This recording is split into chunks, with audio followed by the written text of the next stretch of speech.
Alright, you guys know the grind by now, solo to master. At this point in time, we have finished it for Season 16, Split 1, and this was the game to do it with a lot of really hectic moments, with a lot of macro and micro decisions alike, you know, to actually give us the points we needed. I think we needed about 500 points to make master here. It was the last game of the day, and it had to be a banger, so I'm just giving you guys a little bit of pretext to the game that you're about to see. So obviously this has been a long grind, and now I'm playing Wraith here. I'm just trying to get back. There's a whole team here because my teammates randomly decided we have to run back. I have no idea how I get out of this alive. So what I do here, actually I step back a little bit so he can't peek from the window, and then I stand here because I can't run away and he's gonna shoot me if he drops. I expect him to actually drop here. But then he would be hit by false stun, so I would get the kill. He doesn't follow up on it, however, so I managed to get out and get the reset. What I notice a lot with the grind, especially towards the end here, is Olympus is really awkward to play. It is genuinely so damn awkward to play. There's no logic almost with how people are playing. The game just seems to turn out in the weirdest ways. So really the only thing that seems to matter if you want to grind on Olympus, you want to get RP on Olympus, is you don't want to take a lot of fights, or rather not that many risky fights. But it so happens that any fight on Olympus appears to be risky and not isolated at all. You're putting yourself in a horrible situation if you take any sort of fight. If you take a contest, it can be good because you can get some KP early, but it will very quickly spiral out of control, where you will end up fighting like 4 squads at once, which last time I checked is not ideal. I'm running Wingman Massive here. Maybe not the best choice for Olympus, especially with this meta. But I feel like when I play Wraith, I want to run a shotgun secondary. Wingman is always good. I know my Wingman is inconsistent sometimes. I feel like everyone's is. But it's still a very good gun. And when you couple it with the Mastiff, it is just very flexible. Of a loadout with a lot of firepower at close range, but also far range. Anyways, so we're running up at Icarus. There's this fight going off on, what was it called? I call it Sniper Tower because I keep forgetting what it's called. I think it's like Energy something. And we're going towards the front of Icarus to get a good third party. Obviously, you want to get a third party, never full commit on Olympus. Because, again, you know, if a fight takes longer than 10 seconds or so here, you're going to get third party, especially at this point in the season, especially in Diamond, High Diamond. Anyways, so these guys were all just standing there for some weird reason. I tried to get a lucky arc start. Doesn't pay off the way I wanted it to. But the fight has started. Pathfinder gets some initial damage in here. I look for, or one to look for a nade, one to look for a little bit of a fancy hop here. Didn't work out. So I have to take the walk of shame here. Super glide though. Fat damage on that Valkyrie, and this team immediately decides that this is not happening. That is too much damage, and we don't want to deal with that. You can probably learn something from this. Is a good lesson. Like, if you do a lot of damage, people will respect you because they know they have the approach to fight differently, and very often they just run away. Anyways, they just booked it, and I even told my teammates we can't push this because they have a high ground. They're holding us, and we would have to walk out into them with no cover. We would just end up dying. They definitely, I think they also called somewhat the same thing, and we decided to just skip it. They even popped the Seer ultimate. For a second I thought there was like a third party or something, but nothing really happened. We're putting down damage here. I think I'm telling my teammates at this point or around this point that it's worthless, it's fruitless, there's no point in fighting here. What I do notice around this time, actually I'll lower my background volume so I don't mistime it. Okay, no, it's in a little bit. Small movement trick there.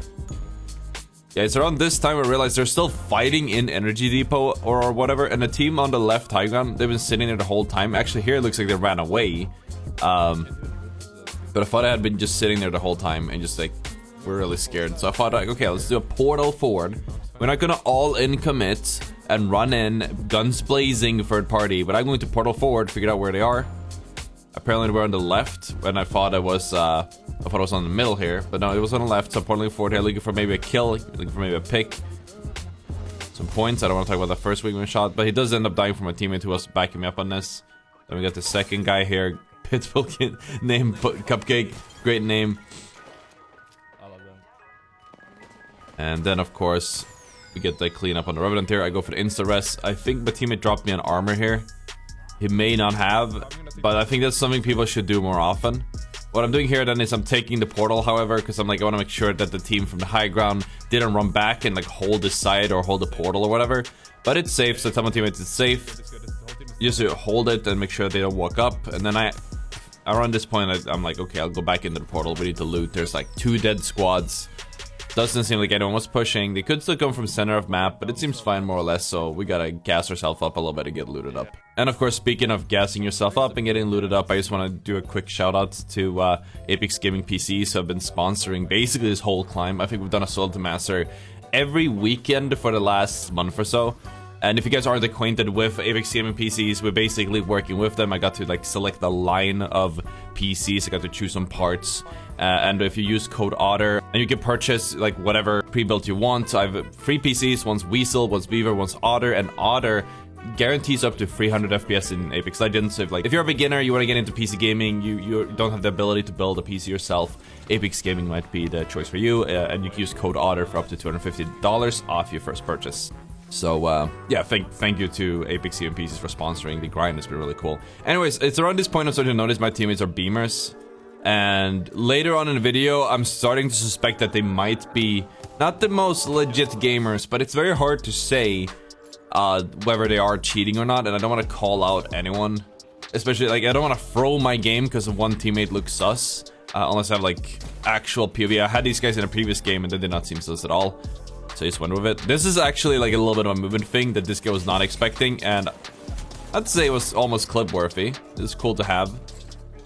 Cool to get a little bit of a movement clip in there in a solo to master grind. It doesn't have, movement doesn't have to be this whole, you know, people really obsess over it. It doesn't have to be neo strafing. It doesn't have to be 850 spin around 360s, backflips or whatever. Just something small like that to jump up on a Wraith. Massive. Massive stuff for sure. Actually, I think I even wrote it down there. I was like, yeah, that's a banger. We gotta put that in a video later. And it ended up getting to this video, so that's pretty cool. And I hope you liked it. Hit like if you liked it, I guess. So anyways, we're looting up more. Nobody's really looking around. I feel like that is something I wish I could work on more, but it's hard when you have randoms because they don't really look for you. I do, when we do these grinds, I generally try to look around whenever they're looting just to be sure. But very often when I'm looting, there's never anyone checking, and that's usually when we die, so it's a bit scuffed. I mean, it's a shame, but like it's funny. So anyways, we're returning back into the zone now. There's not really much happening right here. He's walking back in, but in a little bit things will get hectic because there's a Bangalore ultimate up here. There's a fight for the high ground team, and the high ground team going off the way they were playing, I assume that they were a very weak team. If they get into a fight, unless it's a one-sided fight, we should be able to step in and make a pretty impactful impact. I don't know what to say. So it means we'll get up here. We're looking for a third party, looking for a heater. I'm just trying to really fishing here for something. It's not really happening though. Looking for the off angle. They were fighting, but they're also like pinned in the corner here. It's awkward. I don't want to talk about it. Also, speaking of wanting to talk about something, I wanted to mention this. So I had an idea. You guys probably have been following this journey from the start with me commenting over my gameplay, and it's been a fun time. But I was actually thinking of making a video of just me putting the highlights from this climb together into like one long video and then commenting over it. If so, I'm thinking of recording it tomorrow, but it will probably take like 2 or 3 hours to record depending on how many highlights we do. But if you guys are interested in that, I mean, let me know. Maybe hit the subscribe button so you don't miss it. Something like, oh yeah, how I soloed to master or something, you know, it's explain the whole deal. I think it could be really cool. But let me know what you guys think. Really fun to do for sure. So anyways, we get shot here in the back, and obviously we haven't seen anyone shoot from the side, so I'm like, okay, we gotta run forward here. I'm telling my teammates we have to go. This is super risky because as far as I knew, it was a team on the high ground here. Again, it was a team like behind us. We didn't really know exactly what was happening, but things were getting really chaotic. And it's Olympus, so when things start going bad, they will go really bad. I'm trying to cover Octane here, but it's really awkward because I don't even know exactly where everyone are. It seems to work out, however, so he manages to make the cross.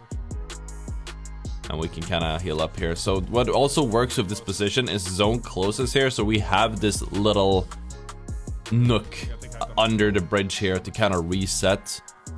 This is definitely what I would call a macro decision that puts us in a better position to get a win. Obviously, we can't go deeper and take a god spot or anything like that, but it's a macro decision because it puts us ahead of teams. And also, in this case, it gives us free kills because this team had to rotate straight into us.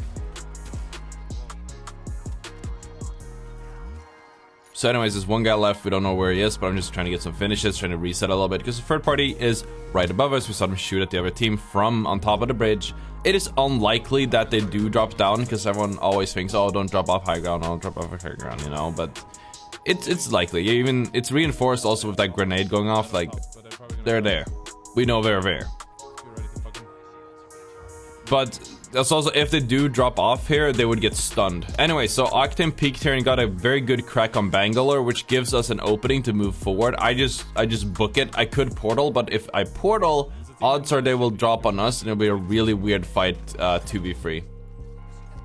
And there's a big difference. I have to make the distinction. There's a big difference between a 2v3 fight when the Wraith is portaling versus a 3v3 fight when the team from high ground is dropping down and they get the false stun. False stun is generally would generally be a guaranteed loss. There's not even anyone peeking us, really. We're just chilling, nothing's really happening. I didn't see where the top team from behind us went. They probably rotated around, and seeing as it never really dropped on us, they must have. They're not here. So that is actually ideal for us, because that means that this entire side is completely open. Now, someone doesn't pull here, but the side is open, which means that we can make decisions and we have a fallback if things don't work out. So we go for that. We move forward here.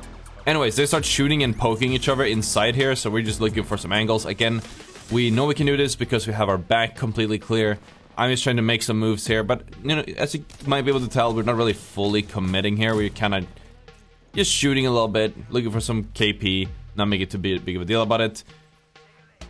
I'm trying to get a better survey of the situation here, so I move forward. This is a really greedy position. Also, you can see Loba right there, but it's a pretty greedy spot, and it could have costed me a lot more if the guy did more damage, especially with Octane going down. I fall back all the way back here, which again shows you guys just how much space we had to work with. And both of these teams don't want to push too hard, but that gives us a lot of space to just go back and get a full reset. I see this guy here, good damage, fatty damage, not getting the final shot, but it's all you need. He has to run away. With that in mind, I just go for the rest immediately. It is risky from the top team whether they will push or not, but they chose not to. Sometimes you need to take a risk and assume that people will play a certain way, otherwise you will get burnt. This whole team is just here chilling, and I'm just trying to put a little bit of damage down. Seemed to me that they were fighting a team on the right, and that there was a big... they just really had a small angle here to work with, not a lot to work with at all. So I'm grabbing the arc stars here specifically, and I'm gonna try to make a fat play here. Timed it perfectly with putting those arc stars down. I'm not hitting the damage I want, but I'm just trying to shoot a little bit, put the arc stars down, nothing else. Quick hot swap, dropping my red armor there because I don't need it anymore, or if I do, but I can't. So I come back around, try to get the shot on Loba, and then we're going back in. We gotta get into zone. Top 3 situation, one team on our left, one's unknown. And I'm just portaling my teammates forward just in case we're being gatekept. Turns out nobody is actually gatekeeping or holding us here, so we get a cross here for free. Then don't end up taking my portal for it. They just kind of run in, which is fine. They don't get shot at, but they do expose themselves to the team on the left. We know there's a team here on the right, and there's the team on the left, kind of shooting at the same time. Huge pick coming out of Octane here. He ends up getting killed. Apparently, he was all the way outside of zone. I don't know what he was doing. This team runs a Gibraltar and a lifeline. Really strange composition. Even stranger or more difficult to actually do anything about that composition because they're just very large. Or rather, they're... Yeah, well, Gibraltar's large, but they're reset very well. They Gibraltar bubble, the lifeline rest, you can't do anything about it, you can't push in, you don't get an advantage with a kill. And at the same time, the team on the far back, or on my right at the moment, is ready to follow up, so we can't quit on the fight. Anyways, one guy on the left side team gets knocked and finished with the Thermite, meaning one of these, I think it was on the left, maybe on the right as well. Actually, no, on the right, sorry. Ends up getting knocked and finished with a Thermite, meaning it's a duo on the right, and it's a full trio on the left, if my memory serves me correctly. I don't have the audio, so I can't hear. There might be better audio cues for you guys watching the video. I asked my teammate to make a zipline here, and he didn't give it to me, and I realized maybe I can climb this, and yes, yeah, I could.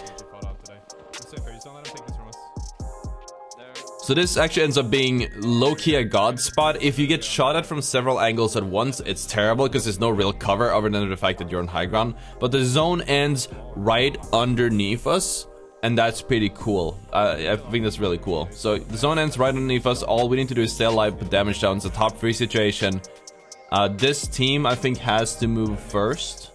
So you can really see how the zone is closing and how they will not have good angles. What will happen at first is the team on the right angle will get cut off, so they won't be able to peek from the right, as they are currently doing. And then they will be forced to funnel out or run out from the left side. In the meantime, they killed the last solo on the previous team on the left, so now it's just this team, which we assume has to be a duo. And we're looking in the specific direction that they have to come from. So all we have to do is look here, do our damage, and win the game. Now, sadly, we don't do enough damage. I get a little bit of an opening on lifeline, so I drop down here. Okay, I don't think we saw that, but Gibraltar actually ended up going underneath. We heard him underneath, I'm pretty sure. Anyways, I dropped down here, and because we got the entry damage on the lifeline, and I tried to get the off angle to pick her off because she has the battery. But the Gibraltar, again, they have a very strong reset with this comp. He ends up putting Bubble down. That armor is empty, so I can't swap to it. I drop down here looking for damage because they should still be pretty low. 77 damage on lifeline. That's a magical number to get that much damage. And then we have a 1v2. Pathfinder does drop down. Doesn't really happen, but that game puts us right at the limit. If we skip forward here a little bit, you'll see the damage, the kills. Nice, dude. Okay, we can't skip forward. Okay, here we go. Yes, so only 4 kills, but 16 squad kills, 2.3k damage, absolutely massive. And then if we skip forward to show the money shot with the RP, we got plus 520, which is like basically exactly what we needed to get master, and that's how we got master if you combine all the other videos in Apex Legends Season 16. Again, if you guys want to see like a really long version of this, like with I'll re-record my VOD review or whatever. We'll do like a really long one with all the highlights that I feel are worth it to feature.